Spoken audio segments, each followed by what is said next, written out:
You think you could survive in ancient China? You think watching historical dramas and reading about dynasties prepared you for life 2,000 years ago? You'd be dead before lunch. Not metaphorically, actually dead. In 221 BC, a farmer accidentally bumped into a government official in the street. He didn't bow. He didn't apologize fast enough. The official ordered him beaten on the spot. 50 strikes with a bamboo rod. The farmer died from internal bleeding 3 days later. His crime? Not showing proper respect. His punishment? Death. That was a Tuesday. In 156 BC, a merchant was caught using scales that were slightly inaccurate. Not fraud. Not intentional. His measuring weights were worn down from years of use, making them 2% lighter than regulation. The punishment? His right hand was amputated in the public square. He bled out because medieval China didn't have antibiotics or proper surgical techniques. He died trying to sell rice honestly. In 89 AD, a woman was seen speaking to a man who wasn't her husband or family member. They were discussing a business transaction in public. A neighbor reported her for improper conduct. She was sentenced to death by stoning. She died because she had a conversation. That's how strict social rules were. That's how quickly you could die for behaviors you consider completely normal. But here's what should terrify you about time travel fantasies. Ancient China wasn't a martial arts movie or a romantic historical drama.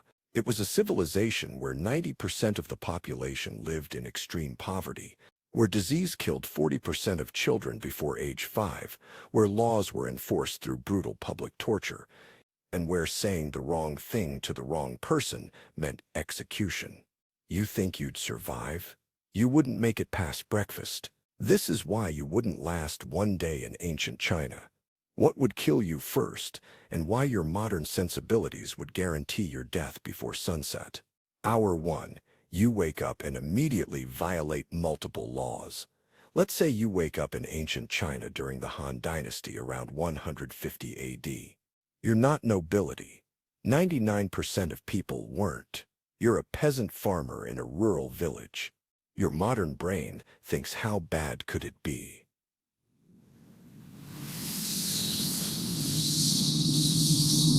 You open your eyes and your first thought is, I need coffee. There is no coffee in ancient China. Coffee doesn't arrive in Asia for another 1,500 years. You need to wake up and you have no caffeine. Already your day is ruined and nothing has even happened yet. You try to use the bathroom. There is no bathroom. There's a hole in the ground outside, shared by your entire extended family of 12 people. No toilet paper, that doesn't exist in common households. You use stones, the leaves, or your hand and water. You're disgusted. You try to hold it. You can't. You use the communal hole while your ancestors who share the same courtyard go about their morning routine within full view. But here's where you die almost immediately. You finish and you don't wash your hands properly because the water is freezing cold and you have no soap. Soap, as you know, it doesn't exist for common people. You touch your face. You eat breakfast with those hands. Congratulations. You just gave yourself dysentery, typhoid, or cholera. These diseases kill 30 to 40% of people in ancient China. You have a 72-hour death clock ticking, and you don't even know it yet. Let's say you somehow avoid immediate infection. You walk outside and you see the village. Your modern brain expects buildings. You see mud huts with thatched roofs. Your house is literally made of packed dirt and straw. It's 40 degrees Fahrenheit outside. Inside is the same temperature because heating doesn't exist beyond a small fire pit that fills the room with smoke. You're freezing and choking on smoke before 7 a.m. You complain out loud. This is ridiculous. We need better housing. Your neighbor hears you. You just violated your first law. Complaining about your living conditions implies criticism of the local magistrate who oversees the village. That's sedition. Your neighbor could report you. If they do, you're arrested, beaten, and potentially executed. You don't even understand what you did wrong, because in 2025, Complaining about housing is called having an opinion in ancient China. It's called undermining social harmony, and it's a death sentence. Howard 2, breakfast is trying to kill you. You're hungry. You need food. Your family is cooking breakfast over the smoke-filled fire pit. You see what they're eating, and your modern stomach rejects it immediately. Breakfast is millet porridge. That's it. Just millet, a grain you've never heard of, boiled in water with no seasoning because salt is expensive and controlled by the government. No sugar, no milk, no fruit, no eggs, unless it's a special occasion. Just grain paste that tastes like absolutely nothing. You think, I'll just skip breakfast and eat lunch. You can't skip breakfast. You're a farmer. You'll be working in fields doing manual labor for the next 6 hours. If you don't eat, you'll collapse from exhaustion and die. So you eat the flavorless grain paste while trying not to vomit. But here's the real danger. The water they boiled the millet in came from the village well. That well is contaminated with human and animal waste because sanitation doesn't exist. Everyone in the village drinks from it. The boiling helps but doesn't eliminate everything. You're ingesting bacteria your modern immune system has never encountered. You finish breakfast, and you ask, "Can I have some water?" They give you water from the same contaminated well. You're from 2025. You've never drunk unfiltered water in your life. Your gut microbiome is optimized for chlorinated municipal water and processed food. This ancient water is a biological weapon to your system. You're getting diarrhea. It's not a question of if, it's when. And here's where it gets worse. You get sick. You need medicine. Actual mercury and ingesting powdered rhinoceros horn. These treatments are more dangerous than the illness. If you take their medicine, you die from mercury poisoning. If you don't take it, you die from dehydration caused by dysentery. Either way, you're dead by tomorrow. Hour 3. You go to work and your body gives out. You're a farmer. Everyone is a farmer. 90% of ancient China's population works in agriculture. Your job is to work the fields from sunrise to sunset using tools that would be considered torture devices today. You're handed a wooden plow, not a metal plow. Metal is too expensive. A wooden stick with a sharpened end that you drag through rock-hard soil by hand. No tractor, no animal to pull it because your family is too poor to own oxen. You are the animal. You pull the plow yourself. You work for 10 minutes and your back is destroyed. You're not physically conditioned for this. You sit at a desk or stand at most jobs in 2025. Your muscles aren't built for 12 hours of manual agricultural labor. Your hands blister within 20 minutes. The blisters pop. They start bleeding. You have no gloves. You have no bandages. You wrap your hands in dirty cloth and keep working because if you stop, your family starves. But here's where your modern sensibilities kill you. You're exhausted. You're in pain. You sit down to rest. The village elder sees you. He starts screaming. You're lazy. You're bringing shame to your family. You try to explain you need a break. He doesn't care. In ancient China, if you're not working, you're worthless. Rest is for the weak. The weak die. Let's say you push through. You work for 3 hours. The sun is high. It's now 80 degrees. You're sweating through your clothes, which are made of rough hemp that chafes your skin until it bleeds. You need water desperately. You drink from the communal bucket. That water has been sitting in the sun. It's warm. It's growing bacteria. You just added food poisoning to your growing list of fatal conditions. Malnutrition and muscle failure. You pass out in the field. Your family drags you to the shade. There's no 911. There's no ambulance. There's no emergency room. You either recover on your own or you die. Those are the options. Hour 4. The law finds. You, let's say you survive the morning. You're weak. You're sick. You're injured. You stumble back to the village around noon. You need help. You need rest. You're not going to get either. You see a government official walking through the village. He's collecting taxes. Every family owes grain, labor, or money to the emperor. Your family is poor. You have nothing to give. The official doesn't care. He demands payment. Your modern brain thinks, this is unfair. We have no money. He should make exceptions for poor people. You just signed your death warrant. The official orders you arrested for challenging imperial authority. You're grabbed by guards. You're dragged to the village square. You think they're taking you to a court where you'll have a trial. There is no trial. Trials are for nobility. You're a peasant. You get immediate punishment. They tie you to a post and beat you with bamboo rods. This is standard punishment for disrespect. The beating is public. Everyone watches.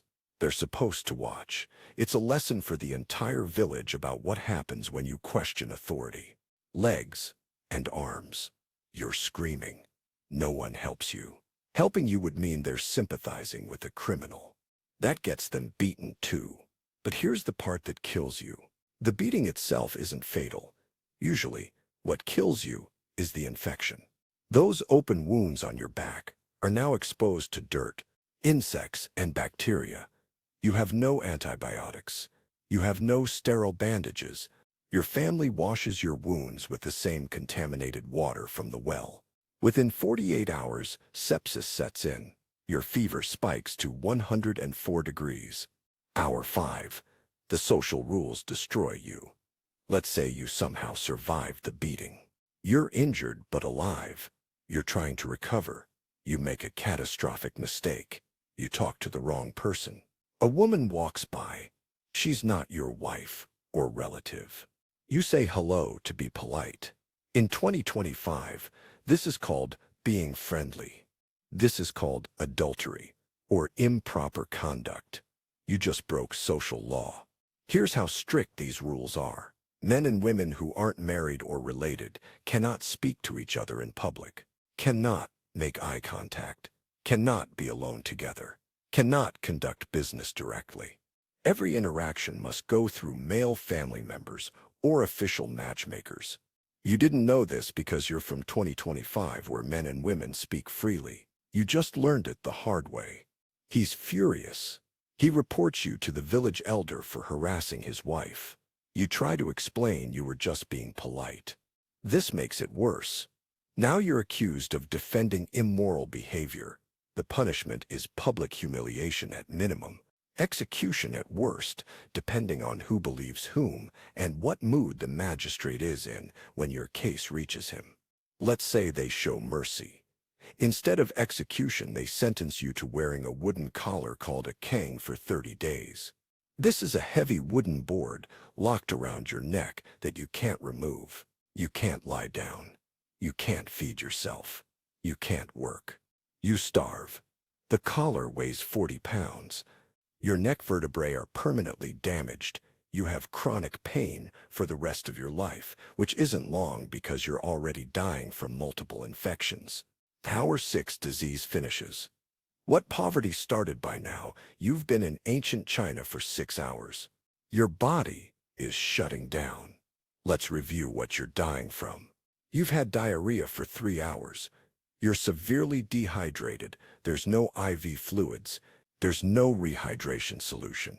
You're told to drink more water, the same contaminated water that made you sick. Your back is swollen and hot to the touch. Red lines are spreading from the wounds. Blood poisoning. Your fever is 103 degrees. You're going into septic shock. Not better, malnutrition from a diet of pure grain with no protein, vitamins, or nutrients. Your body is already starting to break down its own muscle for energy. You're dizzy. You're weak. You're experiencing symptoms of beriberi, a vitamin deficiency disease that kills millions in ancient China. Physical trauma from manual labor your body wasn't built for. Your back is spasming. Your hands are bleeding. Your feet are shredded from walking barefoot on rough ground because shoes are expensive and you don't own any. Every step is agony. But here's what actually kills you. It's not one thing. It's everything combined. Built for a sterilized world of hand sanitizer and antibiotics. Cannot handle ancient China's disease environment. The average life expectancy in Han Dynasty China is 35 years. That's not because people age faster. It's because infection, disease, and violence kill most people before they reach 40. Hour 7. You realize there's no escape. You're lying in your family's dirt floor hut. You're feverish. You're in pain. You're dying. And you realize something absolutely terrifying. There's no way out. You can't call for help. There's no phone. There's no emergency services. There's no ambulance. You can't go to a hospital. Hospitals don't exist. There's no doctors as you understand them. There's no surgery. There's no life-saving medicine. You can't leave. You're too weak to walk. Even if you could, where would you go? Every village is the same. Every city is disease-ridden. The entire empire is a death trap for someone with your modern constitution. You can't explain your situation. You try to tell your family you're from the future. They think you're delirious from fever. You try to tell them about modern medicine. They think you're possessed by demons. Your knowledge is useless because nothing you know exists yet. And here's the most horrifying realization. If you somehow survived the first day, which you won't, you'd have to live like this forever. No electricity, no plumbing, no modern food, no rights, no freedom, no comfort. Just endless labor, constant hunger, periodic beatings from authorities, and the daily threat of death from disease, violence, or starvation. This isn't a day trip. This isn't a vacation. This is your entire existence until you die. Which happens fast because life is brutal, short, and cheap in ancient China. Why you think you'd survive, but you absolutely wouldn't. Here's why your brain lies to you about surviving ancient China. You watch historical dramas where everyone is clean, well-fed, and speaks modern language. You read books that skip over the daily horror of ancient life. You imagine yourself as the hero in your own historical fantasy. But here's reality. You're not the hero. You're not a warrior. You're not a merchant prince. You're a peasant, because 90% of people were peasants. And peasants died young from preventable diseases, malnutrition, and violence. Your modern advantages are worthless. You know about germ theory? Doesn't matter. You can't sterilize water without modern tools. You know about democracy? Doesn't matter, suggesting it gets you executed for sedition. You know about human rights? Doesn't matter, rights don't exist for common people. Your immune system has never encountered ancient diseases. Your psychology can't handle the casual brutality. You'd have a mental breakdown watching public executions that ancient Chinese people considered normal entertainment. The things that keep you alive in 2025 don't exist in ancient China. No antibiotics, no clean water, no food safety, no police protection, no legal rights, no hospitals, no emergency services, no social safety net. Nothing. You die on day one. Maybe from disease, maybe from violence, maybe from starvation, maybe from infection, maybe from an accident that would be minor today, but is fatal without modern medicine. The specific cause doesn't matter. The outcome is the same.